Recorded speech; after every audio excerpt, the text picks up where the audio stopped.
Prašom. Ačiū. Labai diena visiems. Malonu matyti klausiai susirinkusius. Ir be galo susidomėjimų klausiuosi Marijos pristatymo. Aš, aišku, šiek tiek nešiu tokią kitą dimensiją į mūsų šiandienos konferenciją ir diskusiją. Ir norėčiau į technologijas šiek tiek pasižiūrėti iš tokios psichologinės pusės.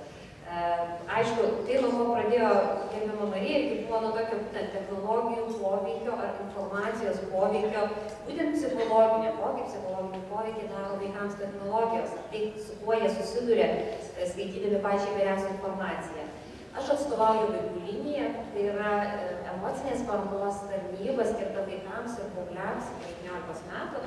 Ir konsultuodami įvairiais klausimais vaikus, mes taip pat susidurime su tais vaikais, kurie turi visokiausių susidūrimų su technologijomis, tiek džiaugsmingų patyrimų, tiek skausmingų patyrimų. Ir mano toks pranešimo klausimas ir yra toksai, būtent, su kokiom grėsmėm tai susiduria, trumpai apžvelgti ir pagalvoti, koks yra mūsų suaugusių vaidmuo, padedant vaikams su tuo susidoroti. Nes iš tiesų grasinimais, bauginimais, draudimu naudotis technologijomis mes nieko negalime laimėti, nes tikrai esame pripažinę, kad technologijos yra neatsiejama mūsų gyvenimo dalis. Tiesiog svarbu suprasti, kokios yra tos saugumo taisyklės, kurios padėtų vaikams saugiai naudotis technologijomis.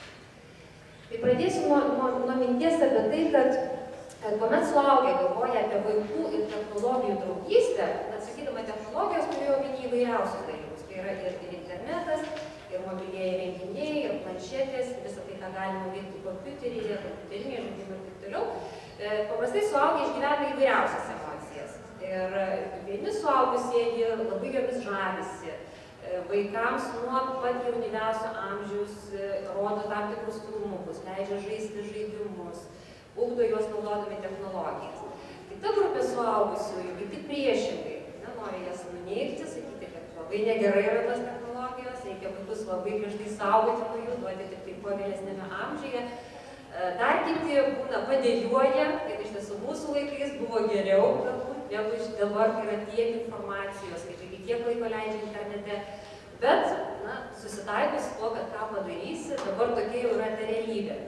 Taip, technologijos labai keičia tiek vaikų, tiek mūsų gyvenimą ir tiesiog iliustracijai tokius keletą pavyzdžių, kaip žaisdavom anksčiau, koks buvo įprastas matyti žaidžiančių vaikų vaizdą ir koks kartais yra įprastas vaizdas dabar matyti žaidžiančius vaikus, kuris labai kelia nerimą tėvams, kada jie susiduria, kad vaikai išeitų į lauką pažaisti ir randa juos štai taip sėdinčius su kokia planšete ar mobiliuoju telefonu ir aišku žaidžiančius.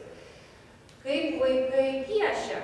Ir aišku, čia tokie kraštutiniai variantai parodyti. Žinoma, kad vaikai iki šiol tebepiešia ir flomasteriais, ir pieštukais, tačiau vėlgi, jeigu yra kažkoks išmanusis įrenginys namuose, vis daugiau vaikai naudojasi ir juom, norėtum tiesiog kažką tai nupiešti. Kaip vaikai mokosi.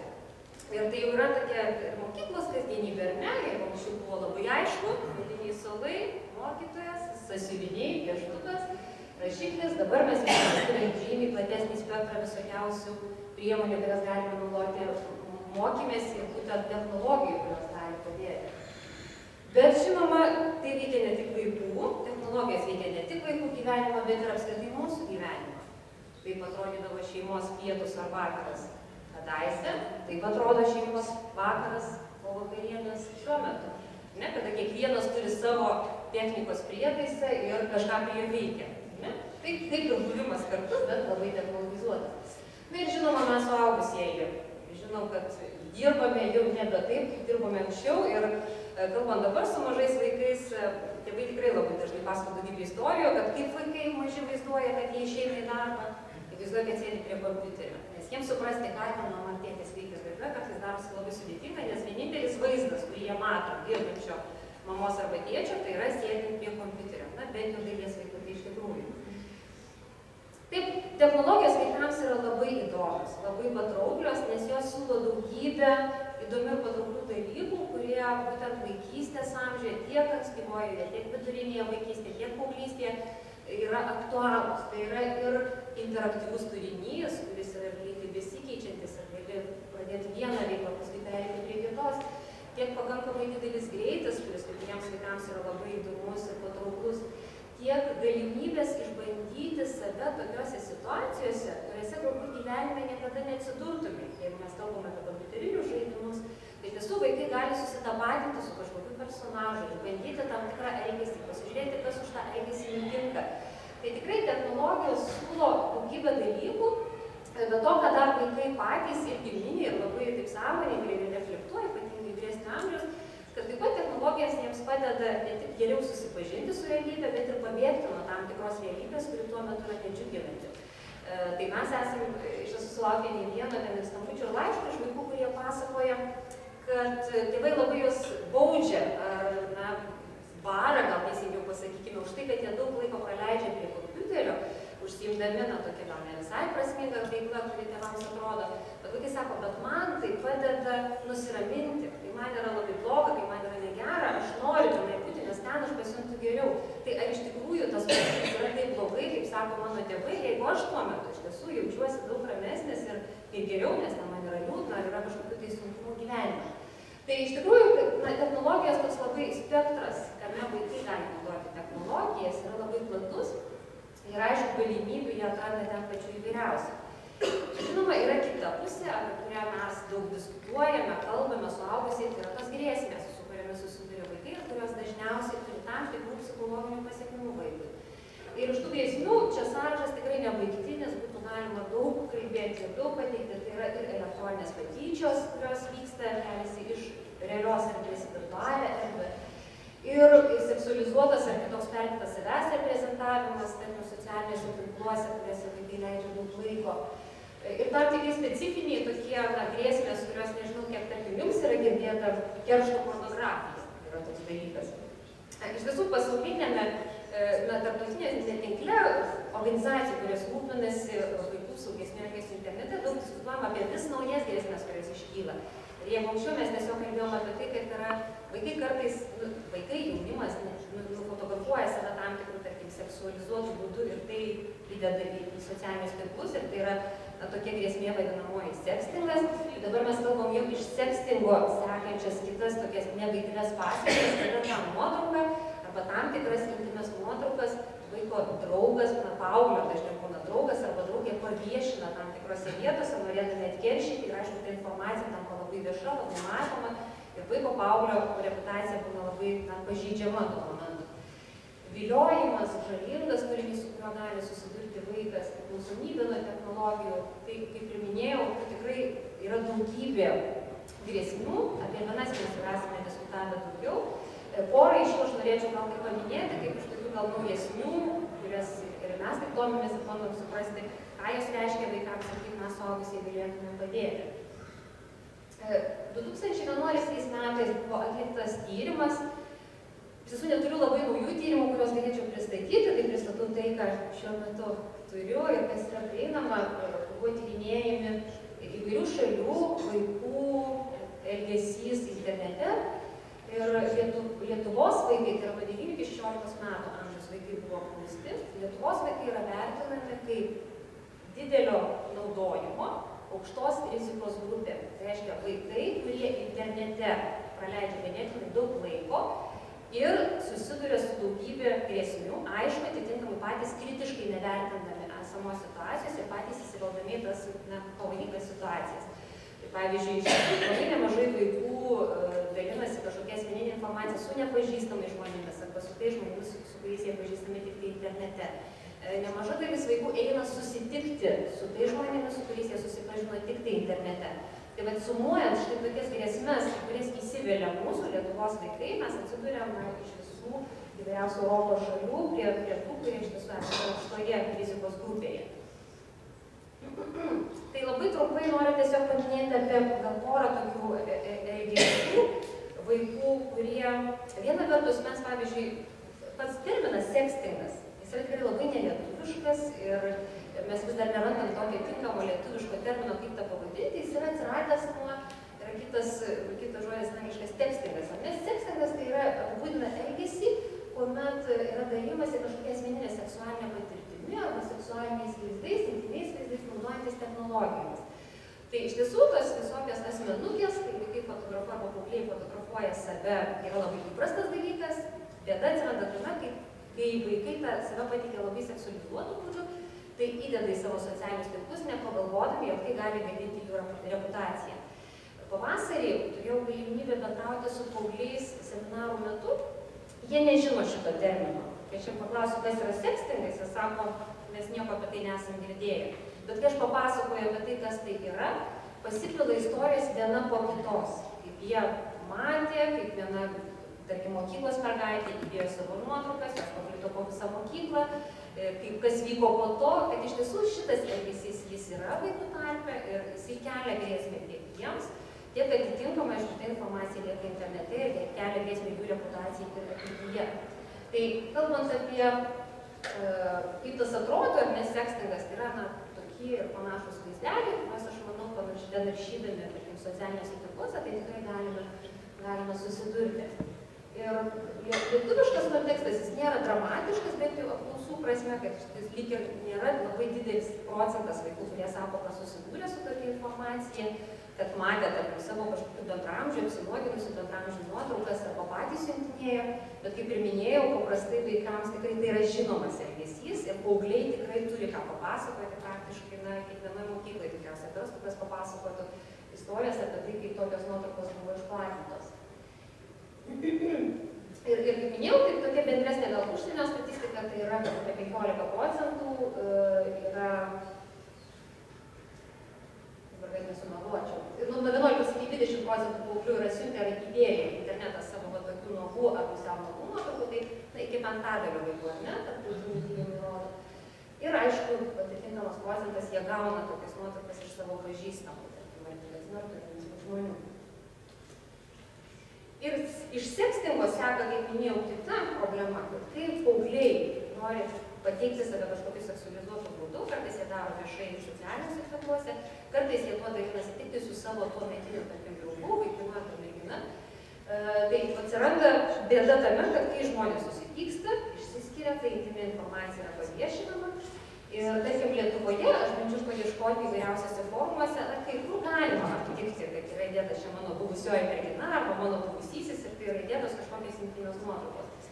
Tuo tarpu tam tikrose užsienio šalyse yra įkūriamas netgi specialios svetainės, kuriuose yra masė tokios informacijos, kur būtent paaugliai, jauni žmonės deda savo buvusių draugų, partnerių, kartais draugės savo buvusios geriausios draugės nuotraukas įdeda ir pateikia, tai visiškai nepatraukliu būdu ir būtent tokiu būdu gadina vaikų paauglių reputaciją.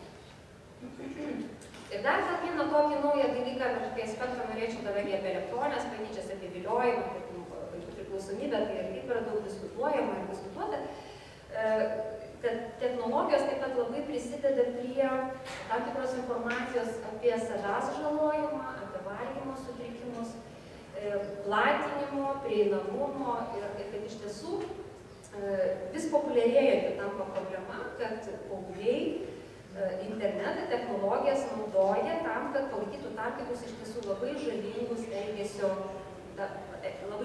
elgesio formas.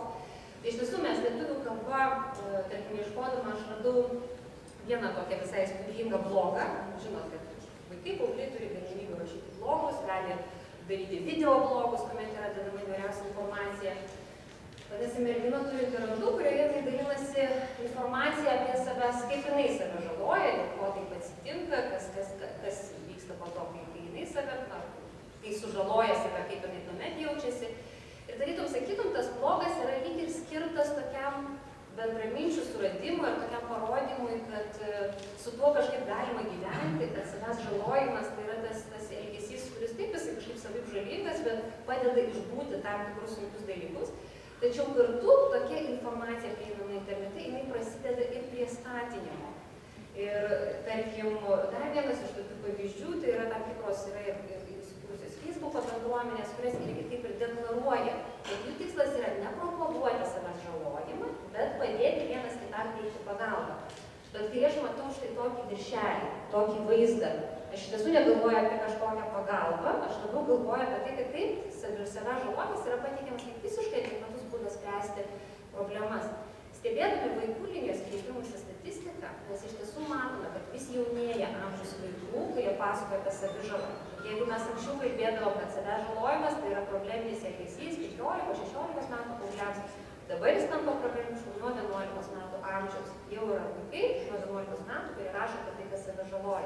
Internetas tai yra erdvė ir pasisemti šitų idėjų ir kartais iš tiesų rasti bendraminčių, su kuriais gal net kartais kartu ir žalojamasi.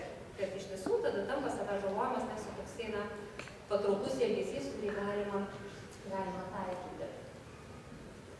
Tai labai trumpai noriu, pradėjau tik dalintis tokia vaikų linijos, tiesiog mūsų aktualija, ką mes vaikų linijoje matom, dėl ko vaikai dažniausiai kreipiasi, būtent kalbant grėsmių internete, tema, kokios yra tos dažniausios temos.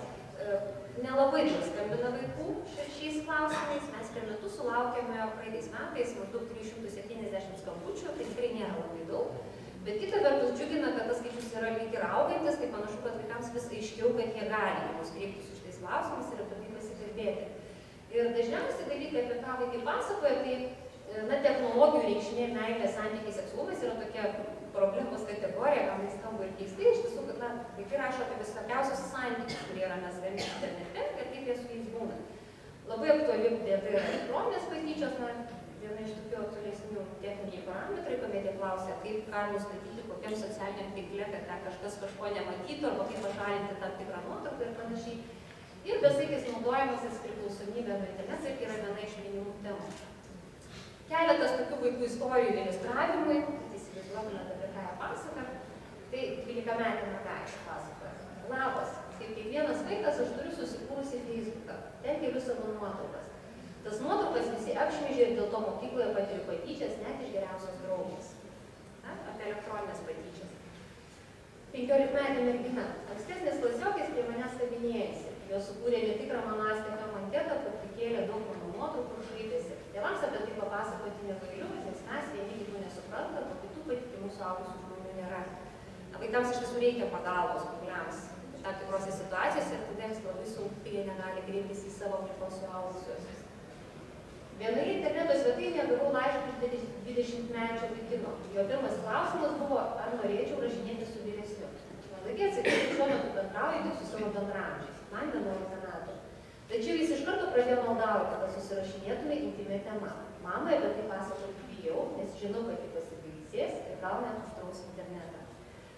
Čia jau iš karto šitoje situacijoje yra tam tikra užduotas atsakymas, ko vaikai bijo. Jeigu nesipagalbos į suaugusius, kad iš tiesų tai bus draudimas, tai bus bausmė. Vietoj to, kad būtų pagalba, už tai, kad jie susidūrė su grėsme, jiems yra bausmė, kad tada tu negali tuo naudotis. Per telefono programėlę tik man parašė užsienietis, nepažįstamas žmogus. Jis man pasakė, pokalbis vyko anglų kalba, kad gali padėti surinkti daugiau sekėjų per Instagram. Aš sutikau, padėkoju, bet tada jis pasakė, kad jam patinka mano kūnas. Nežinau, iš kur jis mane surado. Ir kad už šią paslaugą aš jam turiu atsiųsti savo nuotrauką, būčiau vien tik su apatiniais. Aš nesutikau, pasakiau, kad nieko gyvų to nedaryčiau. Vakar, labai vėlai, jis vėl man parašė ir pagrasino, kad jei neatsiųsiu nuotraukos, jis mane suras. Aš jam nusiunčiau tą nuotrauką ir labai krimtausi, o tada jis paprašė mano nuotraukos visiškai nuogos. Labai tokia tipinė schema, su kuo ir tokių laiškų tikrai nėra mažai. Paaugliai patiria tokį reikalavimą atsiųsti tam tikro pobūdžio nuotrauką. Ir 11-mečio berniuko laiškas, tokie nėra labai dažni. Sveiki, kaip manote, kiek laiko per dieną reikia vaikui praleisti prie interneto? Aš kiekvieną dieną praleidžiu po 4 ar daugiau valandų. Savaitgaliais dar daugiau, ar tai normalu, gal aš jau priklausomas nuo interneto. Tai iš tiesų, tam tikrose situacijose vaikai, paaugliai klausia kartais, kaip čia, ar čia yra normalu ar nenormalu, kad aš tiek laiko būnu, bet dažniau ta priklausomybės nuo interneto ar nuo kompiuterių tema iškyla kaip konfliktų su tėvais pagrindas. Kad tėvai labai pyksta, jeigu vaikas būna prie interneto, o vaikui labai norisi, bet jis vis tiek nežino, kaip čia surasti kažkokį tai sprendimą to klausimo. Tai bėdų, matom, vaikai turi daug. Jeigu mes kalbam, arba bent jau gali turėti, būdami internete, naudodamiesi technologijomis, jie gali susidurti su pačiom įvairiausiom grėsmėm.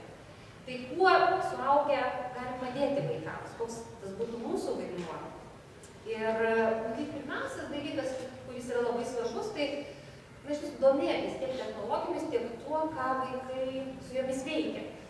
Ir kai aš užduodu klausimą, ką mes dabar žinom apie vaikų draugystę su technologijomis, tai tikriausiai galėtume pasakyti, kad mes žinom, jog vaikai ir paaugliai labai daug laiko praleidžia bendrai technologijose ir jie tikrai tokiam išmaniajame pasaulyje puikiai orientuojasi, puikiai gaudosi, kažkaip sugeba nepasiklysti programėlių, visokiausių veiklų, kurios yra prieinamos internete labirintuose.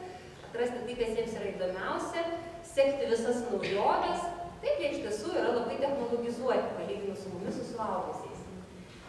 Dar žinom, kad vaikai labai daug laiko internete technologijose būna būtent socialiniuose tinkluose, pačiuose įvairiausiuose. Ar visi iš čia paminėtų socialinių tinklų programų yra žinomi? Ar matot, ką nors nežinomo? Žinomas YouTube'as. Žinoma, kiek žinai visai. Na, pavyzdžiui, kartais ne visi žino Omegle. Tai yra toks socialinis tinklas, kur iš tiesų skirtas nuo 18 metų ir jame yra bendraujama tik su nepažįstamais žmonėmis. Tai reiškia, prisijungus prie to tinklo, tas tinklas pats automatiškai pasiūlo kažkokį tai nepažįstamą žmogų, su kuriuo gali bendrauti. Ir ten su juo kažką bendrauti. Tarytum atrodytų visai nepavojinga, nes nereikia užsiregistruoti, nereikia nurodyti savo ten vardo, pavardės ar amžiaus. Bet, žinot, vaikams, kurie kartais ne visai kritiškai vertina situaciją, tik pradėjus kalbėti su nepažįstamoju, kuris pradeda klausinėti, kur tu esi, jau kiek tau metų, koks tavo vardas, iš tiesų labai dažnai greitai tą visą informaciją pateikia. Tai tų socialinių tinklų yra begalė ir ne mūsų tikslas tai peržvelgti. Kita pusė yra, kad be to, ką mes žinome, yra daugybė dalykų, kurių mes nežinome apie mūsų vaikų buvimo internete įpročius. Ir čia vėlgi toks nenaujas tyrimas, bet jis labai iliustratyvus ir dėl to labai norisi jį tik trumpai parodyti. 2008 metais buvo atliktas tyrimas, kuriame tėvų buvo klausima, ką jie žino apie savo vaikų buvimą internete, kiek laiko jie ten būna ir panašiai. Tai 3 klausimai ir atsakymai į juos. Įvairiausios šalys dalyvavo, Lietuvos vieta paryškinta. Tai vienas yra klausimas toks, kaip dažnai klausite ar kalbate su vaiku apie tai, ką jis daro internete. Ir kaip matote, aš neanalizuosiu tiksliai visų procentų, labiau galim žiūrėti tokią vietą visam šalių kontekste. Mes esame vieni iš tų, kurie rečiausiai klausinėjom vaikų savo apie tai, ką jie veikia internete. O tai yra labai svarbus dalykas. Taip, kaip mes klausim, ką tu veiki mokykloje, taip yra svarbu klausti ir suprasti, ką jis veikia internete. Kuo jis ten susipažino, ką naujo sužinojo ir panašiai. Yra tikrai labai svarbu, kad visų pirma tėvai jie stengtųsi, norėtų domėtis ir domėtųsi vaikų. Ir bandytų suprasti, ką jisai ten veikia, kas jam yra įdomu, su kokiom grėsmėmis jis susiduria ir panašiai. Ir tada dar keli svarbus žingsneliai, kai kalbam apie pagalbą vaikams, arba kuo galėtume padėti, kai jie susiduria su tomis grėsmėmis, tai be to, kad mes turime domėtis, tai iš tiesų tiesiog bent jau bandyti suprasti, kas ten tose technologijose vyksta, tai aišku, tiesiog kalbėti su vaiku apie technologijas, apie tai, ką aš žinau, kaip suaugęs, paklausti tai, ko aš nežinau, nes iš tiesų vaikai labai greitai sugeria visas naujoves, o mums suaugusiems reikia daug pastangų įdėti, kad mes visas jas sektume. Tai kalbantys su vaiku, pasakant, kad aš daug ko nežinau, padėk man susiorientuoti, mes tikrai daug ką galime sužinoti naujo ir būtent kartu su vaikais galbūt ir artimesni, kalbėdami apie tai, kas jam gyvenime yra ganėtinai svarbu. Svarbus toks ir vidinis nusiteikimas, iš tiesų toks prieinamas fakto, kad virtualus pasaulis yra tokia neatsiejama realaus gyvenimo dalis. Ir žinot, kai vaikas susiduria su grėsme gatvėje, mums niekuomet nekyla mintis visiškai uždrausti eiti į gatvę. Ne? Jeigu jį ten užkalbino gatvėje nepažįstamas žmogus, tai aišku, mes su juo kalbamės apie tai, kaip jis ten turi trauktis kuo toliau nuo to nepažįstamo žmogus, nesikalbėti ir taip toliau. Bet su technologijomis kažkaip atsiranda toks kitas matmuo. Tai reikama technologijas, ten su tavim kalba kažkokie nepažįstamieji, uždrausti. Tai nesidėk prie kompiuterio išvis. Taip netinka. Vaikams tai yra labai svarbi jų realaus gyvenimo dalis. Tas virtualus pasaulis, kompiuteriai, technologijos. Nebausti vaikų už grėsmes, su kuriamis jie susidūrė internete. Šitą kaip ir paminėjau. Ir aišku, dar vienas labai svarbus dalykas, aš manau, kad kreiptis pagalbos, kai jaučiame, kad mes patys negalime vaikui padėti. Kai mes nežinom atsakymų klausimus, kai nesusiorientuojam, kaip čia su tomis technologijomis geriau elgtis, tai iš tiesų nebijoti kreiptis pagalbos patiems. Ir viena iš tų pagalbos vietų, kur galima kreiptis, tai Lietuvoje vyksta jau ne pirmus metus saugesnio interneto projektas, kurį vykdo kelios organizacijos. Ir vieta, kurioje labai daug yra suaugusiems prieinamos ir aktualios informacijos, būtent grėsmių internete tema, tai yra svetainė www.draugiškasinternetas.lt.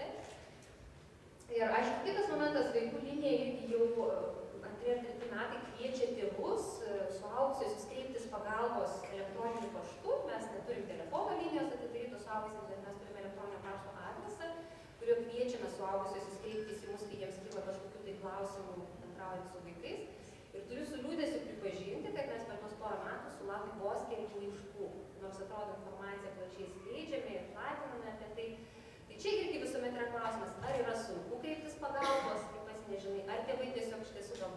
jėgom susitvarko su tais sunkumais, kada vaikai susiduria su grėsmėmis internete. Manau, kad kiekvienam iš mūsų tikrai verta prisiminti, kad neprivalau visko žinoti, neprivalau viską padaryti pats, visuomet yra vietų, kur dar galiu pasikonsultuoti, pasitarti antromis jėgomis, padėti vaikams įveikti tuos sunkumus. Tai dėkui už jūsų dėmesį.